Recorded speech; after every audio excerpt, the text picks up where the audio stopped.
तर नमस्कार शेतकरी मित्र, स्वागत आहे आपल्या सर्वांचं आपल्या यूट्यूब चॅनलमध्ये. तर आजचा विषय असा, हा जो आपला कारल्याचा प्लॉट आहे, तो प्लॉट आपला 9 एप्रिल 2026चा आहे आणि आज आहे 10 जून.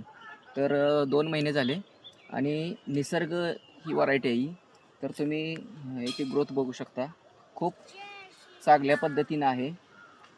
थोडंसं काय झालं आहे, टेम्परेचर जास्त असल्यामुळे थोडंसं कळी करपण्याचं जे प्रमाण आहे ते याच्यामध्ये झालेलं आहे थोडंसं.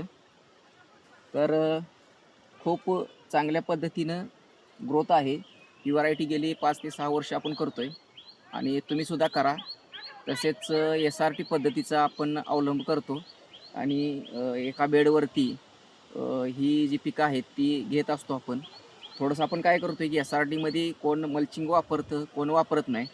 तर आपण मल्चिंग वापरतो. मल्चिंगमुळे काय होते, हाय टेम्परेचरला जमिनीमध्ये ओलावा टिकून राहतो आणि माझा असा अनुभव आहे की मल्चिंग जरी असेल तरीसुद्धा यामध्ये गांडुळांचं प्रमाण जे आहे ते खूप चांगल्या पद्धतीचं आहे आणि तुम्हीसुद्धा अशा पद्धतीने शेती करू शकता. तसेच कमेंटमध्ये जर अजून एक्स्ट्रा काही माहिती हवी असेल तरी सांगू शकता. तर धन्यवाद.